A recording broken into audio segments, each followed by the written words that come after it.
ሄሎ ዶክተር። ሄሎ አለቃ፣ እንዴት ነህ? ምን እባክህ፣ አንተ ጋር እኮ የሚያመጣ ነገር ስላልገጠመኝ እኮ ነው ትንሽ የጠፋሁት። ዛሬ ታዲያ ምን እግር ጣለ? ምን መሰለህ ዶክተር፣ ትንሽ አንድ ችግር ገጥሞኛል። ምንድን ነው እሱ? አንዲት ልጅ ነገ ጠዋት ይዣት እመጣለሁ። የምትመጣው ደግሞ ለዲኤንኤ ምርመራ ነው። ይኸውልህ የልጇንም የእናትየዋንም ሳምፕል ወስደህ እንድታመሳስለው ነው የምፈልገው። ልጇ እንደሆነች ማረጋገጫ እንድትሰጠኝ ነው የምፈልገው ነው። ኧረ ችግር የለውም፣ ውጤቱ አንተ እንደምትፈልግ ይሆናል። ግን ያው ስራ ማስኬጃ። ችግር የለውም ዶክተር፣ ስለሱ አታስብ። የሚያስፈልግን ገንዘብ ስጣለሁ እኔ። በጣም አሪፍ። በቃ ይዛቸውና እኔ እዚህ ማስተካከል ያለብኝን ነገር በሙሉ አስተካክል እየጠብቃለሁ። እሺ ዶክተር፣ እሺ ቃል። ይኸውልሽ ስራው ተሰራው። የምር በኃይሉ ጀግና ነህ። ያቺ አሮጊት አወቀችብን ብዬ ነፍሴ ባፌል ትወጣ ነበረ። ይኸውልሽ እኔ እኮ ነኝ በኃይሉ። በመርፌ ቀዳዳ እንዲሆን ሾልካለሁ። እናለሁ። አሁን ሄደሽ ምርመራ እንደምታደርጊ ትነግሪያታለሽ። እኔ እዛ ሆስፒታል ነገሮችን አመቻቻለሁ። እሺ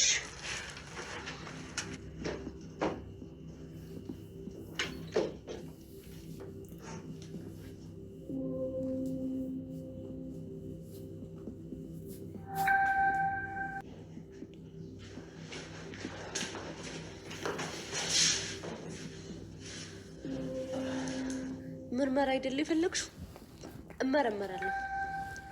ነገር ግን አንድ ነገር ልንገርሽ፣ ውጤቱ እኔ ልጅሽ እንደሆንኩ የሚያመለክት ከሆነ ድጋሚ አይኔን አታዩ። እቺ ልጅ ምን አባቱ አስባ ነው እንደዚህ የምታደርገው? የማታምነኝ እናት ምንም አትሰራልኝም። ስለዚህ ልጅሽ ከሆንኩኝ እንደ ሞትኩኝ ቁጠሪኝ። እሺ እህቴ፣ የግድ እንግዲህ ምርመራው መደረግ አለበት ካልሽ ምን ይደረጋል? ነገ እናደርገዋለን። እንደውም አንድ እማቆ ሆስፒታል ቀጠሮ አስይዣለሁ። አይሆንም። አይሆንም ማለት ምን ማለት ነው? አሁን አንቺ ራስሽ አይደለሽ እንዴ ምርመራው ካልተደረገ እያልሽ የነበረው? አዎ ምርመራው ይደረጋል፣ ግን እናንተ ያላችሁት ሆስፒታል በጭራሽ አይሆንም። እና የት ነው? እዚሁ ቤት ውስጥ። እዚሁ? አዎ አንድ ጎበዝ ዶክተር አለ፣ ሀቀኛ። እሱ መጥቶ ምርመራውን ያደርጋል።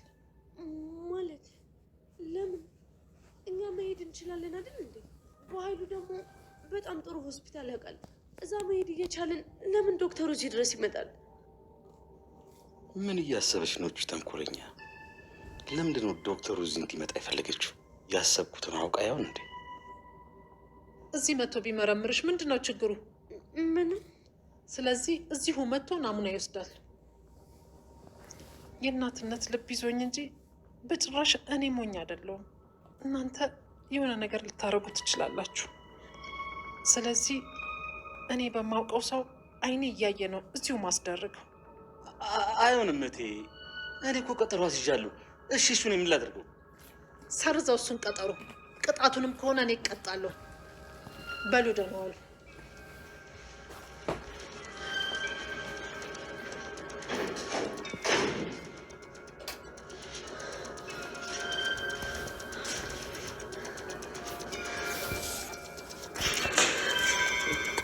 እንደዚህ የሚያደርጋት የሆነ አይዞሽ ያላት ሰውም አለ።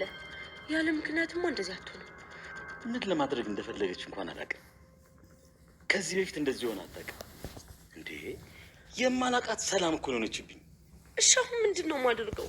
የማውቀው ዶክተር አለ ብለህ አፌ ሞልቼ ይመረመራለሁ አልኩ። አሁን ምንድን ነው የማደርገው? ድሮም አንተ ማመኔ። ዝም በይ አንቺ በረሮ።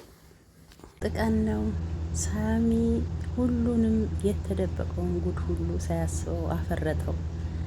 ሰላም በጣም ደንግጣ ቀረች። ቃል የእሷ ልጅ እንዳልሆነች ስትሰማ ማመን አቃታት። ሰላም ጤና ይስጥልኝ ውድና የተከበራችሁ የቻናሌ ተከታታዮች እንዴት ናችሁልኝ? ዛሬም እንግዲህ ያው እንደተለመደው በአዲስ ቪዲዮ ከች ብዬላችኋለሁ ውድ ቤተሰቦቼ።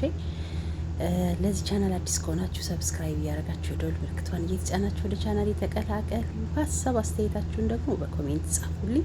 ስለምታበረታቱኝ እጅግ በጣም አመሰግናለሁ ውድ ቤተሰቦች። ወደ ድራማው እንግዲህ ሳሚ ደውሎ በኃይሉ ስልክ ኃይሉን ለማናገር ነበር። ነገር ግን አጋጣሚ ሆኖ ደግሞ ስልኩ ሳሎን ብቻውን ስለነበር ሰላም እየተጠራጠረች ስለነበር እስኪ ላንሳው ብላ ሳሚ መሆኑን ስታውቅ ስልኩን አነሳችው።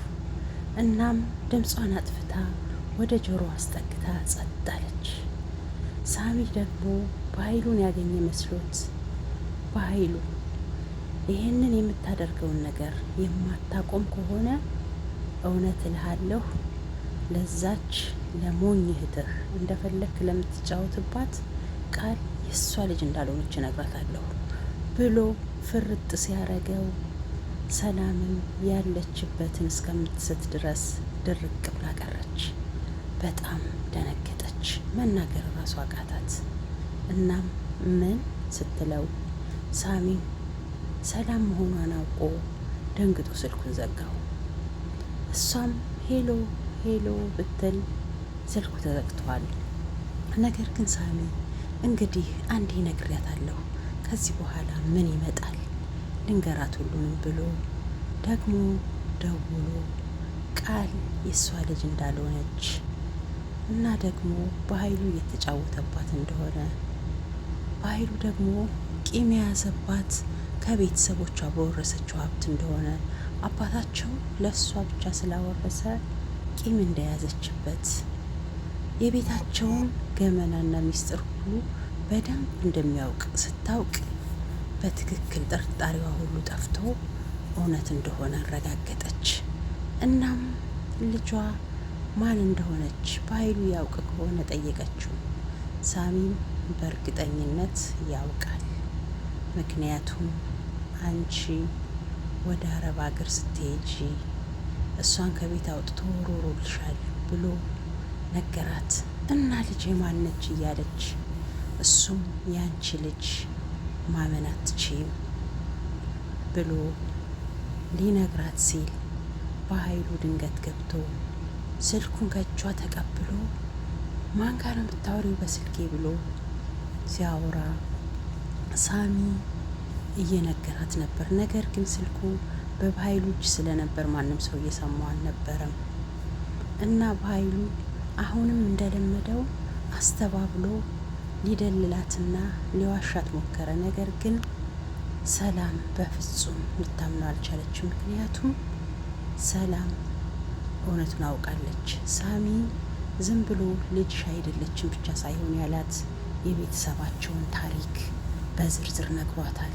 ምክንያቱም ውሸት ከሆነ ይህን የቤተሰባችንን ጉዳይ ሳሚ እንዴት ሊያውቅ ቻለ አለችውና በኃይሉ አሁንም ሊደልላት ሲሞክር በጥፊ ካለችው በኋላ አንተ ሰው አይደለህም፣ ሁሉንም ነገር ነግሮኛል አላት።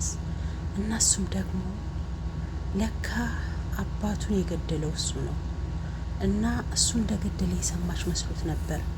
ያንን ባለመስማቷ ደግሞ ደስተኛ ሆኖ እሱ ስላላረፈ ገደልኩት፣ አንቺም ደግሞ ካላረፍሽ እገልሻለሁ እያለ ለራሱ ሲያወራ እሷም አንተ ምን አይነት ሰው ነህ? አባቴ እኮ ለአንተ ያላወረሰህ አንተ ቃሚና ጫይ ስለሆንክ ብሩን ታጠፋለህ ብሎ ነው።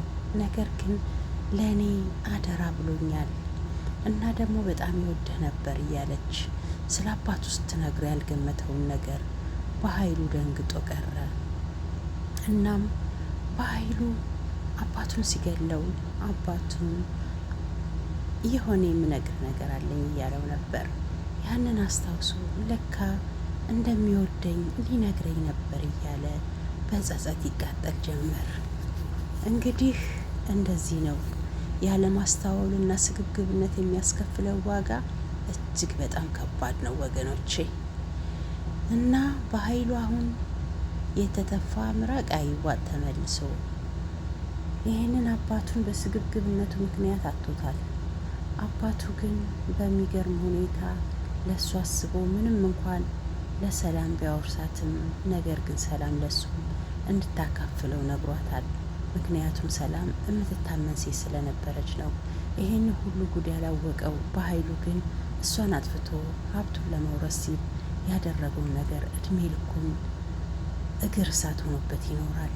እናም አሁን ሰላም ቃልን ዲኤንኤ አስመርምሬ ከዛ በኋላ እውነቱን አውቃለሁ ስትል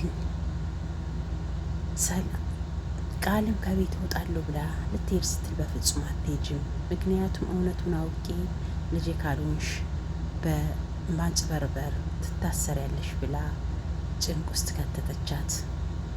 በሌላ በኩል ደግሞ ዳግም እናቱና ብሌን ቁጭ ብለው እየተጫወቱ እያለ ያቺ የኃይሉ ተላላኪ የዳግም እናት ጎረቤት መጣች። እሷን ሲያት ዳግም በጣም ተናዶ አበደ። ነገር ግን እሷ ፈጣጣ ስለነበረች እናቱ ጋር እናትህ የደበቀች ነገር አለ፣ አባቴ የሞተው በሰው እጅ ነው ብላ ዳግምን አሳበደችው። ዳግምም በጣም ተቀያይሮ እናቱን ሊጠይቃት ሞከረ። ምክንያቱም እንደዚህ ስትል እናቱ ፌንት ሰርታ ነበር። እናቱ ፌንት የሰራችው ያለ ምክንያት እንዳልሆነ አወቀ። አባቱ ደግሞ በሰው እጅ መገደሉን አወቀ እና እጅግ በጣም አዝኗል። ዳግም እንግዲህ ይሄ ቤተሰብ እየተተራመሰ ነው። ብሌን እናቷን አታውቅም። ስለዚህ በእንደዚህ አይነት ሁኔታ ውስጥ ሆኖ እንኳን ዳግም እንግዲህ የቃልን ነገር አደራ ትለዋለች እና እሱም ዛሬ በጣም ተናዶ ስለነበር አንቺ ምን አይነት ሰው ነሽ? አንቺ እናትሽን ለማግኘት ብቻ ስትይ ልትጠቀሚብኝ ነው እንጂ ለእኔ ምንም ፍላጎት የለሽም አይደለ? እናትሽን ለመፈለግ ከቃል ጋር ብተኛ ብሳሳምም ምንም አይመስልሽም አይደለ? እያለ በንዴት ጥፎ ሲያናግራት እሷም እንደዛ እኮ ማለት አይደለም ተው እንጂ ዳግም ትለዋለች። ዳግም በጣም ተናዶ እሺ እንደዛ ከሆነ እናትሽን አገኘናት እንበል፣ ከዛ እኔና አንቺ እንጋባለን ሲላት ይሄን መመለስ አልችልም ብላው ተለያዩ እና አሁን የነ ብሌን ግቢ ጥፏል። እንግዲህ እነ ሰላም ቤት ጉድ ተፈጥሯል። ቃል እና በኃይሉ አሁንም ሊግባቡና ሊተካቀሱ ሲሉ ሰላም ነቅታባቸው እናንተ ይሁዳዎች ነቅቼባቸዋለሁ ከዚህ በኋላ ምንም አታመጡ ብላ ጮኸችባቸው። ውድ ቤተሰቦች ለዛሬ እንግዲህ ይህን ይመስል ነበር። በቀጣይ ደግሞ በአዲስ ቪዲዮ በአዲስ ትዕይንት ተመልሼ እስከምመለስ ድረስ ውድ ቤተሰቦቼ ለዚህ ቻናል አዲስ ከሆናችሁ ሰብስክራይብ እያደረጋችሁ አብራችሁን ቆዩ። ለዛሬ ግን እዚህ ያሰናበታችኋለሁ። ባይ ባይ።